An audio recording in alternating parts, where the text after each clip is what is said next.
வணக்கம். எட்டி டாக்ஸ்ல என்ன பார்க்க போறோம்னு கேட்டீங்கன்னா, கூட்டணியை விட்டு வெளியேறும் திருமாவளவன் காலில் விழச் சொன்னதால் காண்டாயிட்டாரு தலைவரு. விசிக திமுக கூட்டணி பொருந்தா கூட்டணி. இந்த தேர்தல்ல திருமாவளவனுக்கு திமுக கூட்டணியில அனுதினமும் அக்னி பரீட்சை தான். அவங்க வேட்பாளர்களுக்கு அரசியல் களம் என்பது போர்க்களமாகவே மாறி போயிருக்கிறது. முதல்வர் கிட்ட போயிட்டு தீர்த்து சொல்லிட்டாராம், நான் கூட்டணி விட்டு வெளியே போறேன் அப்படின்னு. சரி, எப்ப வெளியே போறாரு? யார் காலில் யார் விழுந்தது? ஏன் திருமாவளவன் காண்டானாரு? கள்ளக்குறிச்சி தனி தொகுதியில மாலதி என்ற பெண்மணி போட்டியிடுகின்றார்கள்.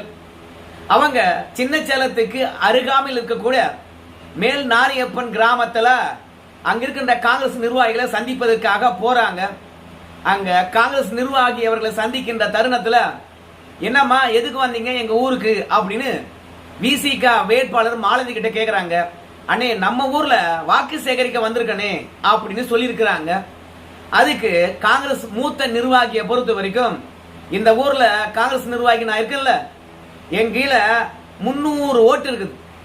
ஆனாலும் எங்க ஊருக்கு வாக்கு சேகரிக்க வரீங்க, ஒரு அழைப்பு இல்ல, முன்கூட்டியே தகவல் இல்ல, எந்த சிறப்பு ஏற்பாடும் இல்ல, ஆனா ஊருக்கு வந்துட்டு வாக்கு கேட்க வந்திருக்கிறோம் அப்படின்னு சொல்றீங்களே, இல்ல நியாயமா இருக்குமா அப்படின்னு விசிக வேட்பாளர் மாலதி கிட்ட காங்கிரஸ் நிர்வாகி முரண்டு பிடிச்சிருக்கிறாரு.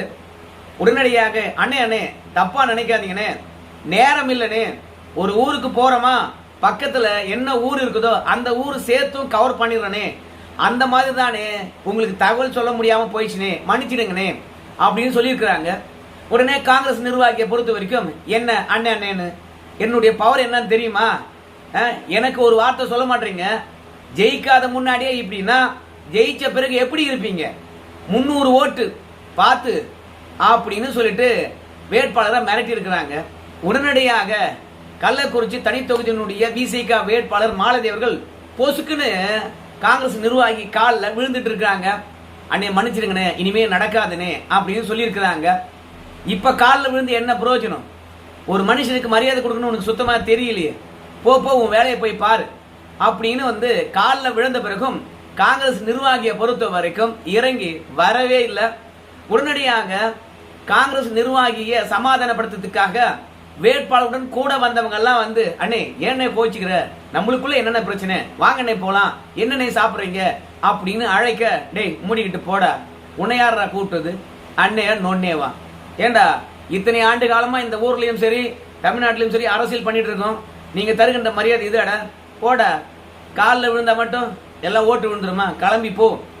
உடனடியாக மாலதி வேட்பாளர் அவர்களை பொறுத்த வரைக்கும் காங்கிரஸ் நிர்வாகியை விடவே இல்லை, மீண்டும் காலில் விழுந்து கெஞ்சிருக்காங்க. ஆனா பெரியண்ண தனத்துடன் பண்ணையார் மைண்டில் காங்கிரஸ் நிர்வாகி இறங்கி வரவே இல்லை. இந்த வீடியோ இணையதளத்துல செம வைரல். இத திருமாவளவன் அவர்கள் பார்த்து விட்டார். இப்போ காங்கிரஸ் நிர்வாகியுடைய செயலும் மாலதி அவர்கள் காலில் விழுந்ததும் திருமாவளவனுடைய நெஞ்சில முள்ளு தச்சது போல இருக்குதான். நேரடியா போய் முதல்வர்கிட்ட கம்ப்ளைண்ட் பண்ணியிருக்கின்றாரு. காங்கிரஸ் கட்சிக்காரங்களை பொறுத்த வரைக்கும் 28 தொகுதி கேட்டு பெறுவதில் காட்டின ஆர்வம் களத்துல வேலை பார்க்கலங்க. அவங்களுக்கு எல்லாம் 28 தொகுதியா என்னங்க? பொதுமக்கள் காலில் விழாங்க, அவங்க எஜமானர்கள்ங்க. ஆனால் 1967க்கு பிறகு காங்கிரஸ் பாடம் கற்றுக்கொண்டு இருக்கும். நாம் ஏன் தமிழக மக்கள் மத்தியில எழுந்து வர முடியல, அடுத்தடுத்து ஏன் வெற்றி பெற முடியல, ஆட்சியை பிடிக்க முடியல அப்படின்னு காங்கிரஸ் ஆனது பண்ணையார் தனத்தை விட்டுட்டு களத்துக்கு இருக்கின்ற அரசியல கத்துக்கிட்டு இருப்பாங்க. பாடம் புகட்டிய மக்களுடைய வேலையை புரிந்து கொண்டிருப்பாங்க அப்படின்னு நம்ம நினைச்சா, காங்கிரஸ் இன்னும் பாடம் கற்றுக்கொள்ளவே இல்லை. ஒரு வேட்பாளரை எப்படி நடத்தணும்னு கூட காங்கிரஸ் நிர்வாகிக்கு தெரியல. இந்த நிகழ்வு நடந்த முடிந்த பிறகும், இணையத்தில் வீடியோ வைரலான பிறகும் காங்கிரஸ் தலைமையில் இருக்கிறவங்களும் சரி காங்கிரஸ் கட்சி நிர்வாகிகளும் சரி யாரும் கண்டிக்கவே இல்லை. ஏன் விசிகாவினார்னா எள்ளி நகையாடணுமா, இல்ல கிள்ளு கீரைகளா, இல்ல இலவச இணைப்பா, எதுக்கு எங்க வேட்பாளர் காலில் விழுந்து கெஞ்சிக்கின்ற அளவுக்கு அவ்வளவு பெரிய ஆளா அப்படின்னு சொல்லிட்டு திருமாவளவன் காங்கிரஸ் கட்சிக்காரங்க முழுமையாக ஒத்துழைக்கவே இல்லை அப்படின்னு முதலமைச்சர் கிட்ட போய் கம்ப்ளைண்ட் பண்ணியிருக்கின்றார். இந்த தேர்தலுக்கு பிறகு நான் கூட்டணியில் இல்ல, நான் வெளியேறி விடுகின்றேன், உரிய மரியாதை கிடையாது, இந்த கூட்டணியை நான் தான் உருவாக்கினேன், இந்த கூட்டணி இவ்வளவு பெருசாகவும் நிலையாகவும் இருப்பதற்கு நான் தான் காரணம். நான் வெளியேறினா கம்யூனிஸ்ட் கட்சிகளும் வெளியேறி இருப்பார்கள். ஆனா தேர்தல் நெருக்கத்துல நாம அந்த வேலையை பார்க்க கூடாது.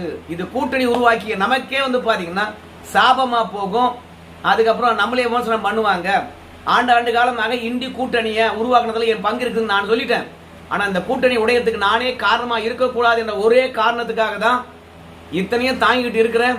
ஆனால் தேர்தலுக்கு பிறகும் நான் திமுக கூட்டணியில தொடர விரும்பல அப்படின்னு திருமாவளவன் முதல்வர்கிட்ட சொன்னதாகவும், ஏப்பா கூட்டணி விட்டு வெளியேறுகின்ற விஷயத்த வெளியில எங்கேயும் சொல்ல வேணாம், வேலை செய்ய மாட்டாங்க அப்படின்னு திருமாவளவன் கிட்ட பாத்தீங்கன்னா முதலமைச்சர் கேட்டுக்க திருமாவளவனை பொறுத்த வரைக்கும் கோபத்துடன் திரும்பி வந்திருக்கின்றாராம். அது மட்டும் இல்ல, அதிமுக கூட்டணிக்கு துண்டு போட்ட திருமாவளவன். ஆமா, மெயின்ஸ்ட்ரீம் மீடியாவில் நீங்க பார்த்திருக்கலாமே செய்திய. நான் மட்டும் அதிமுகவுடன் கூட்டணிக்கு போயிருந்தேன்னா எடப்பாடி பழனிசாமி பாஜகவுடன் போயிருக்க மாட்டாரு. ஆனா திமுகவுடன் நாம இணைந்திருப்பது எதுக்கு தெரியுமா? திமுக விசிக இரண்டும் கொள்கை அளவிலான கட்சிகள். கொள்கையே பிரதானமா இருந்ததுனால நான் திமுக கூட்டணியிலே இருந்துட்டேன். ஆனால் நான் மட்டும் எடப்பாடியுடன் கைகோர்த்திருந்தேன்னா பாஜகவுடன் போயிருக்க மாட்டாரு அப்படின்னு சொல்லியிருக்கிறாரு. இதன் மூலமாக என்ன செய்தி சொல்ல வர்றாருன்னு கேட்டீங்கன்னா, இன்னைக்கு பாஜக அதிமுக கைகோர்த்ததுனால அவங்க வெற்றி பெற போறாங்க. அந்த வெற்றியை தடுத்திருக்கலாம் நான் போனா. ஆனா நான் போல, திமுகவுடன் இருந்துட்டேன், வெற்றியும் கோட்டை விட்டுட்டேன். மீண்டும் இந்த கூட்டணியில் தொடரணுமா அப்படின்னு நினைக்கிறாரோ என்னவோ தெரியல. சரி வாங்க, நம்ம ஆரம்பத்திலே சொன்ன மாதிரி மிகப்பெரிய கூட்டணி திமுக கூட்டணி.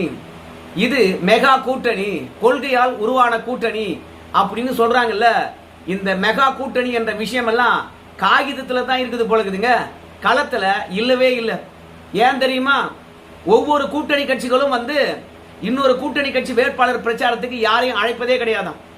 விசிக திமுக காங்கிரஸ் கட்சிக்காரங்களை பிரச்சாரத்துக்கு அழைப்பது கிடையாதாம். திமுக அதே மாதிரி விசிகவினரை அழைப்பதே கிடையாதாம். காங்கிரஸ் கட்சிக்காரங்க வேலையே செய்யறதுக்கு வரவே இல்லையா. ஆனா களத்துல எதிர்பாராத ஒரு திருப்பம் என்னன்னு கேட்டீங்கன்னா தேமுதிக தானா.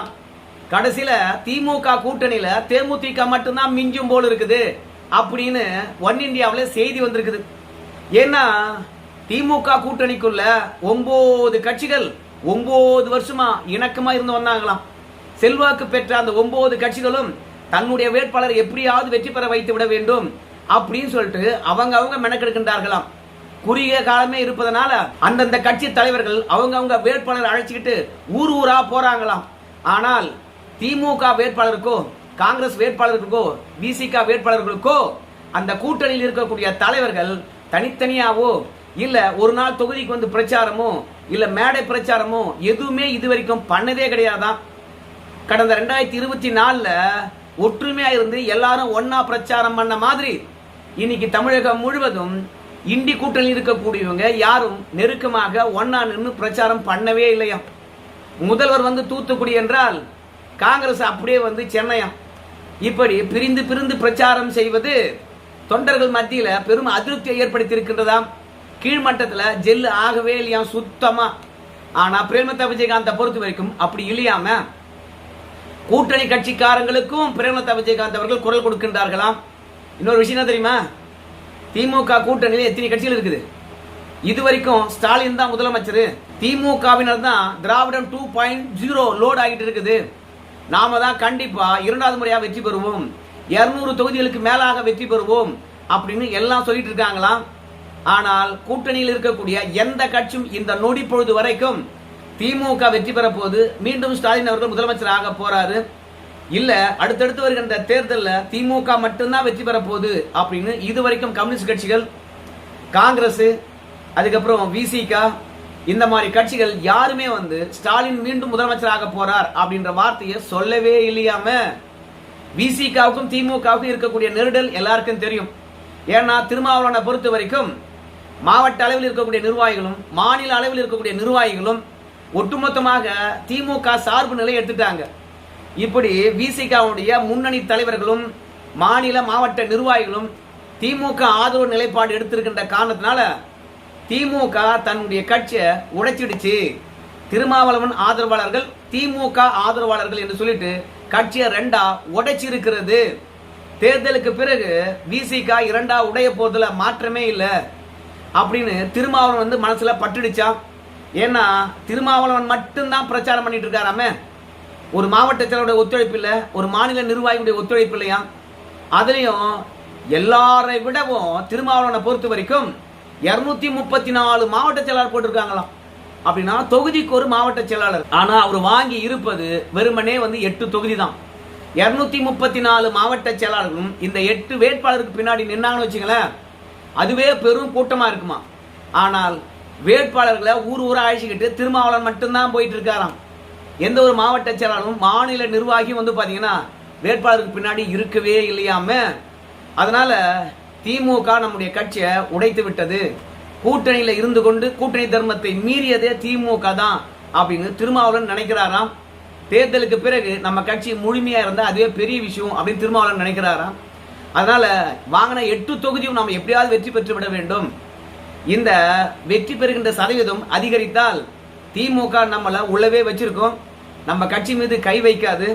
நாம கட்சிக்கு விசுவாசமா இருக்கணும்னா மாநில மற்றும் மாவட்ட நிர்வாகியா போடலாம், திமுகவுக்கு போறவங்க போட்டோம் அப்படின்னு சொல்லிட்டு தேர்தல் வரைக்கும் திமுக கூட்டணியில ஒட்டிக்கிட்டு இருப்பாரு.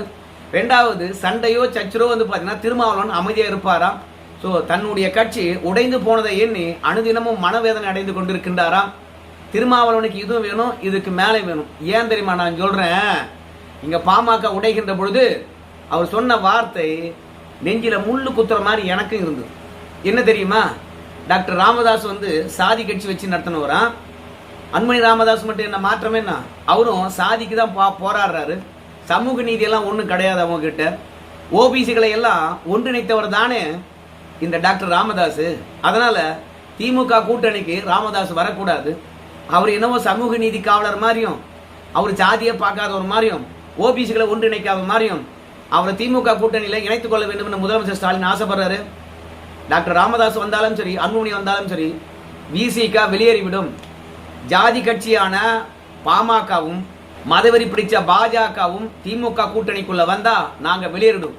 என்றைக்கும் பாஜக பாமகவுடன் நாங்க கூட்டணி வச்சுக்கவே மாட்டோம் அப்படின்ற முடிவெடுத்தவர் பாமகவை சாதி அடையாளத்துடன் சுருக்கினார், ராமதாச சாதி அடையாளத்துடன் சுருக்கினாரு. அதாவது திமுக தான் பாமக உடைச்சது.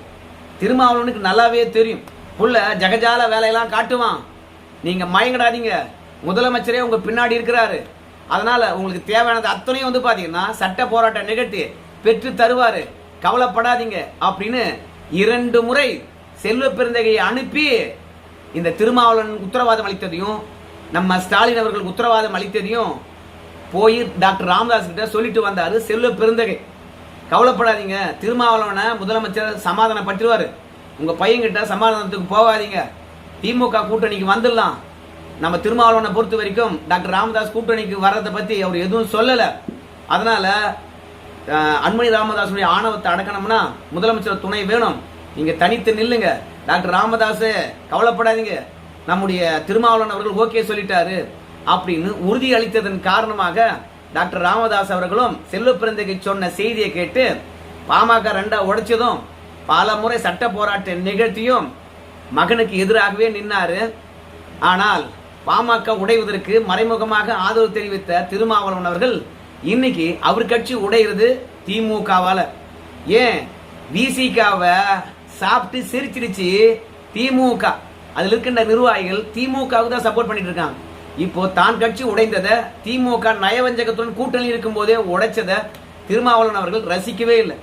அதனால தேர்தலுக்கு பிறகு இந்த கூட்டணி இருக்க வேணாம் அப்படின்னு அவர் முடிவெடுத்திருக்கின்றார். களத்துல காங்கிரஸ் கட்சிக்காரங்க, விசிக காரங்க, கம்யூனிஸ்ட் கட்சிக்காரங்க, இன்னும் பல கட்சிகளை பொறுத்த வரைக்கும் திமுகவுக்கும் வேலை செய்யல, திமுக மற்ற கட்சிகளுக்கும் வேலை செய்யல. மிக முக்கியமான விஷயம் என்ன தெரியுமா, கூட்டணி கட்சிகளை பொறுத்த வரைக்கும் இந்த தேர்தலுக்கு செலவழிக்கவே இல்லை, திமுக தந்த பணத்தை கூட செலவழிக்கவே இல்லையா.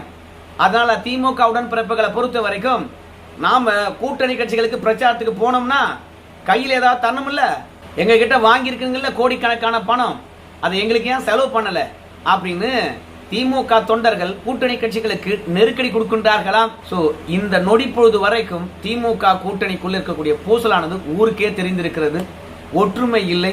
சோ அந்த கூட்டணி ஏற்கனவே உடைந்துதான் இருக்கிறது.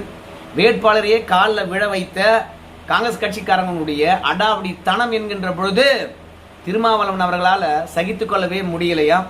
அதனால காங்கிரஸ் ஆனது காலில் விழ சொன்னவரை கட்சியிலாவது கொஞ்சம் நீக்கி வச்சிருக்கலாம், இல்லை கண்டித்து இருக்கலாம். ஆனா விசிகாவினர் தானே, அவங்க என்ன பண்ணிட முடியும் அப்படின்னு காங்கிரஸ் கட்சிக்காரங்க விசிகாவினருடைய விஷயங்களை அப்படியே இலகுவாக கடந்து போறாங்க. தேர்தல் நேரத்தில் பஞ்சாயத்து வேண்டாம் என்று தான் நினைக்கின்றேன். முதல்வர்கிட்ட சொல்லியிருக்கிறேன், நல்ல முடிவெடுப்பார் என்று நான் எதிர்பார்க்கின்றேன் அப்படின்னு திருமாவளவன் அவர்கள் சொல்லியிருப்பதாக தகவல் எல்லா மீடியாவில் வந்துச்சு. காலில் விழ சொன்னதும் கூட்டணி விட்டு நான் வெளியேறுகின்றேன் திருமாவளவன் தந்த ஸ்டேட்மெண்ட்டும் எல்லா மீடியாவில் வந்துச்சு.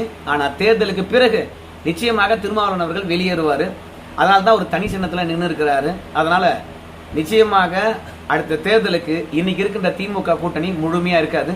கூட்டணிக்குள்ள ஒரே ஆள் தான் இருப்பாங்க. யாருன்னு கேட்டீங்கன்னா பிரேமலதா விஜயகாந்த் மட்டும்தான் திமுகவுடன் இருப்பதற்கான வாய்ப்பு இருக்குது. அவங்க தான் திமுகவுடன் அவ்வளவு இணக்கமா இருக்கின்றார்களாம். ஸோ பிரேமலதா விஜயகாந்த் உள்ள வரதும் விசிக வெளியே போறதும் திமுக கூட்டணியில புது அலைன்மெண்ட் உருவாகி இருக்கிறது. பொறுத்து பார்க்கலாம்.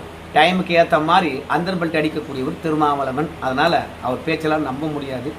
தேர்தல் நடந்து முடியட்டும். விசிக எத்தனை தொகுதியில் வெற்றி பெறுதுன்னு பார்க்கலாம். ஏன்னா திமுக ஒத்துழைப்பே கிடையாது விசிகாவுக்கு. அவங்க எப்படி ஜெயிக்க போறாங்கன்னு பொறுத்து பார்க்கலாம். நன்றி நண்பர்களே.